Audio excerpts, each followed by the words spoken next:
What's going on with Spotify? Music Business Worldwide shared this, and a lot of talk has come out. They confirmed Spotify is planning to make significant changes to its royalty payout model in Q1 of 2024, with the intent to move $1 billion in royalty payments over the next 5 years to, in their quotes, legitimate artists and rights holders.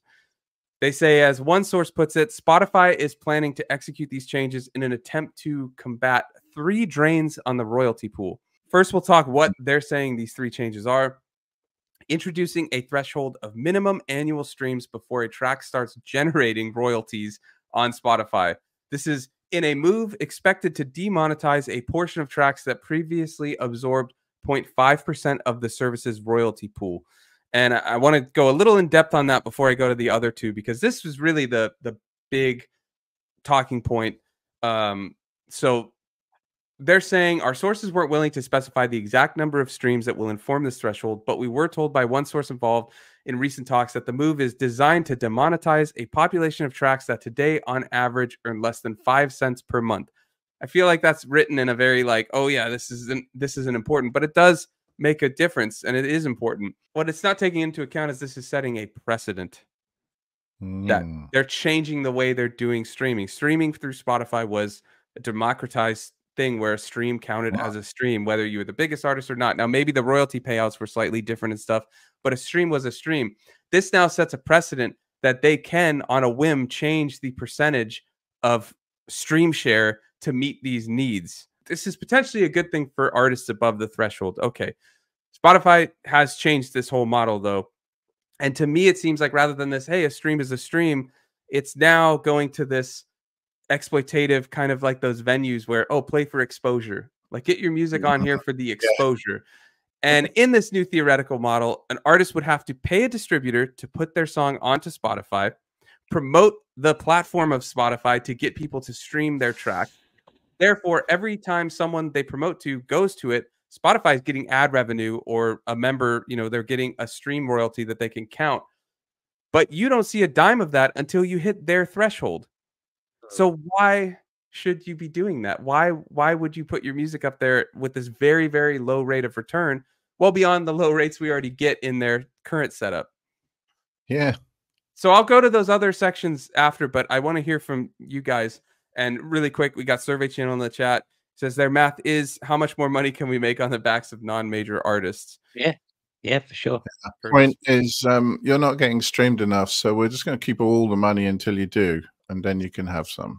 Yeah, and someone's argument was that distributors typically withhold royalty payments until you meet a certain threshold, which may be true, but on the other hand, the distributor is working with you and is holding your money kind of like a bank account, whereas with Spotify, I don't think they're paying, it sounds like, going to be paying the distributor until it even reaches the threshold. I wouldn't say that's an equal...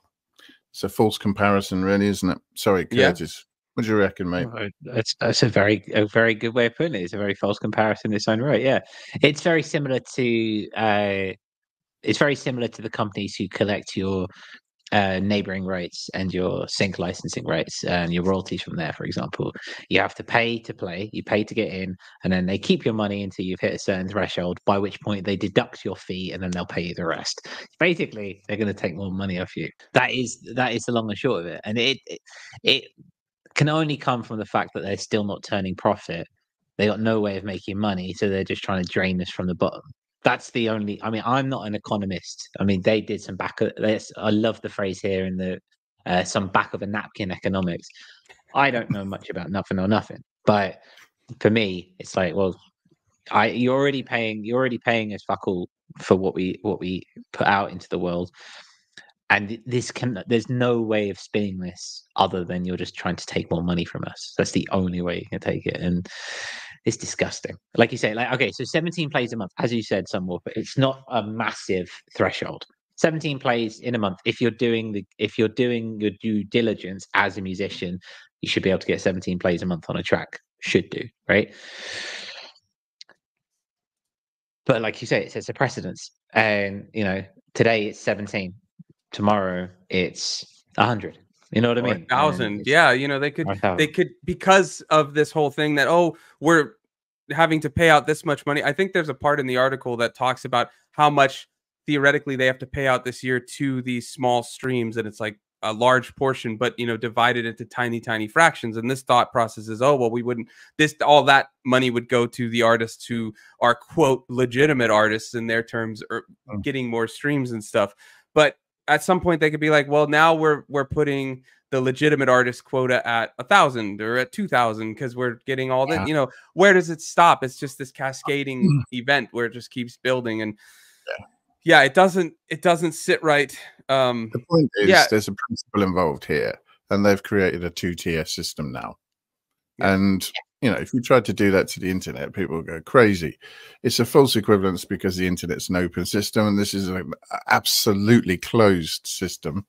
But it's the similar sort of thing. You've created 2 tiers now. It just doesn't seem like a good thing to me. I think if this feels to me more like the thrashing around of something dying than some good, well thought out business practices. I mean, taking the people who get this for a ride, really, everyone, and we know this. We know this as amateur musicians, even as professional musicians in certain areas of the market, that everybody is in your pocket, for every single step of the way. Everything you want to do, people are in your pocket, as if you've got bottomless funds. And this is just another example of that, isn't it? And there was me thinking, subscriptions. It's they're going to give you 80% share since you created all the music that they're making money from, but apparently that's not. What drives me crazy is that, like I was saying, you have to promote the song, tell people, hey, go listen to it on here.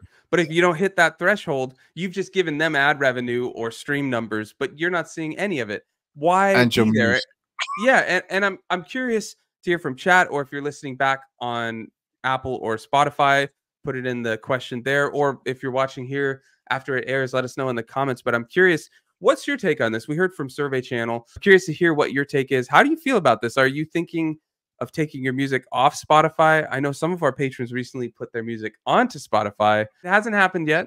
With enough controversy, maybe they'll change it. Again, this is what's being reported. Sources are saying nothing's fully confirmed, but it's so I'm not saying to act rash and act quickly. Again, we don't know all the details. It's easy to make fun of the numbers and the statistics and the pittance that you're talking about here, but I think the principle is the 2 tiers.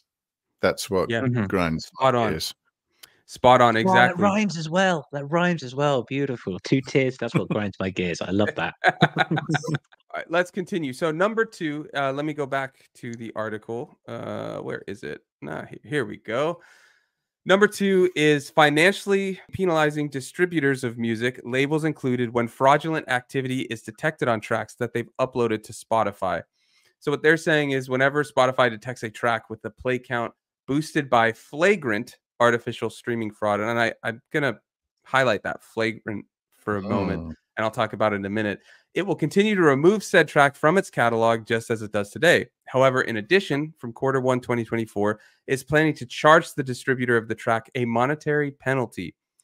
Spotify hopes this will act as a deterrent for distributors, including labels, from continuing to distribute tracks from known bad actors.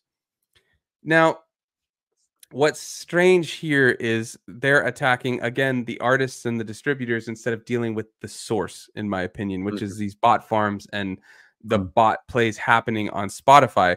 And I've talked about this before from my own experience, but you can just search on Google or Reddit or anything like that, and you'll find a lot about artists being added to very obvious bot farm playlists without their consent or knowledge. And I've had this happen to me where I've had a song added, it gets like 1,000 streams in a day and then disappears. You're like, what the heck? Then you look at this playlist and it's got 50,000 followers, the most random selection of tracks, and no followers of the actual curator and no other playlists. And then you look at the location and it's all from like Helsinki or, one place. And it's very sketchy. I've emailed Spotify every time with all the receipts, here's not receipts, but all the proof that, hey, this was added. Here's this. I didn't do this. What are you going to do? They're just like, oh, no, it's fine. Just don't worry about it. They don't do anything. So now they're just throwing all of that to the distributor. And I feel like, again, how is this going to happen when someone like me, who's had this experience where a track gets added without their consent, are we going to get penalized now because of this? You know, we didn't do this. So they're not dealing with the bots. They're just trying to somehow do this. Now, the reason I stopped on flagrant, I think that may be sort of the I can't think of the word from my newborn sleep deprived brain, but the like deterrent of that happening to artists in my case, like that. That's what a flex is, isn't it? Right? Yeah, it's kind of like, oh well, it's not flagrant. There was a day you were added to this, it disappeared. It's obvious you weren't paying for it or anything. Okay, no harm, no foul. But if they're reporting these things to the distributor, what if the distributor has a different take on it? Yeah. What if the distributor says, do you know what? I can't afford to hire a ton of people to deal with all of this. I'm just going to monetary payments. Yeah. It's saying they're going to charge the monetary payments. Expensive to go through all that. So Spotify own the platform, the code, everything, and yet they're going to push it onto someone else to solve their problems. Who gets that? Yeah. Does that go to the stream pool? Yeah. I doubt it. I doubt that highly. So the third one, introducing a minimum length of playtime that each non-music, quote, noise track must reach in order to generate royalties. So from Q1 2024, they're saying we've confirmed Spotify is planning to significantly elongate the minimum unit of time that each track of non-music audio content must meet before a payout is triggered. This one, I don't necessarily have as much problem with because I kind of see what they're doing. There's been a lot of times where people are gaming the system to a degree and adding noise or something like that. And you can listen for X amount of time and they get payments for just field recording something. I still don't agree with these things. Again, a stream should be a stream no matter what. That's, in my opinion, that's what Spotify was. I just think this is the least, in my opinion, the least problematic. I think the other two are a lot of the bigger problem. But if you guys feel differently, please go on. Your link first. Go. Well, I was thinking that this bit was going to be about money laundering, basically, because it seems like some criminal enterprises have yeah. We need to get into that. Yeah, laundering money, into money laundering. Is that what you're saying? I think they mentioned that and it's even said they're doing something with AI in the end to like figure it all out or something. It's very weird. We'll have to talk about that in another episode and look into that. But I wouldn't be surprised if these weird bot farm things that I've been dealing with, where a song gets added and disappears, it's so strange because I never understood what's the point of this. Why are you adding random artists to these playlists with bot farms? Just in hopes that they go to the playlist, see the email, and then pay you 150. There's got to be something more. So maybe it's all connected. I have to look into that. We should all look into that. But money on Spotify instead. Yeah. Suddenly money Harris of music production. This with the non-music stuff, I think, really is part of the market that they want to corner for themselves. So they want to try and push out sort of ambient, relaxing soundscapes, things where people really can't get to sleep and all of that. That I wasn't aware that people relied on Spotify a lot for, actually, to be fair. There's whole playlists. Even Spotify, as you were saying, they have their own playlists with, it's not their music, or it might be. I mean, all these ghost producers and stuff, but they have like Ocean Wave playlists, and it's just all these different tracks of ocean waves. Yeah. I think they're just trying to squeeze that out so that they can monetize it themselves. I mean, I suppose they need to try and make some money, don't they? This is the worst one. Really? Yeah, I wanted to ask because I saw you nodding your head in disapproval the whole time, and I'm curious. I'm very happy to be wrong. I thought this is the least problematic because the other ones I feel like are much. I think the first one's the biggest issue. Like to me, it's tiered. Like the first one's the biggest issue. The second one's next because of these bot farm issues that are happening to artists unbeknownst to them. And then the third would be this, because most of us are making music. So I don't see it being as problematic, but I don't agree with it. Of course, I'm just saying I see it as the least issue, and you're saying it's the biggest. For me, okay, maybe I didn't think when I said it's the worst one, but the idea of setting a precedent is what gets me here, right? So.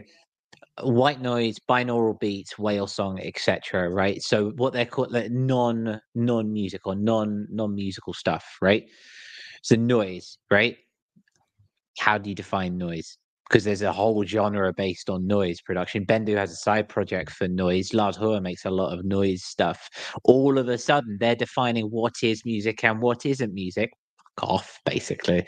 I see your point. Yeah, it's like it's again the slippery slope of, well, first it's ocean noise, then it's ocean noise and a drone that could be problematic. Then it's ocean noise, drones, and light piano noise. You know, like where does it stop? I see what you mean.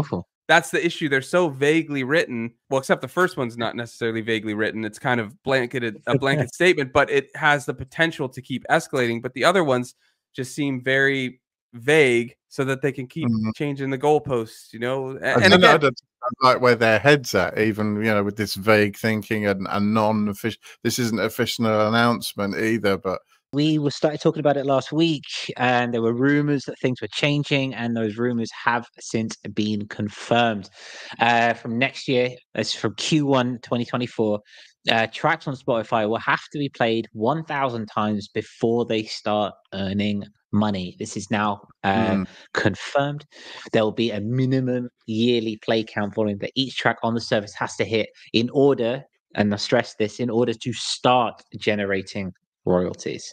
So the first 1,000 plays gets you nothing, and only after that do you get your $0.00037 per your stream. How was this confirmed? Because like they were saying last week, I believe this link is from Music Business Worldwide. They were saying sources are telling us.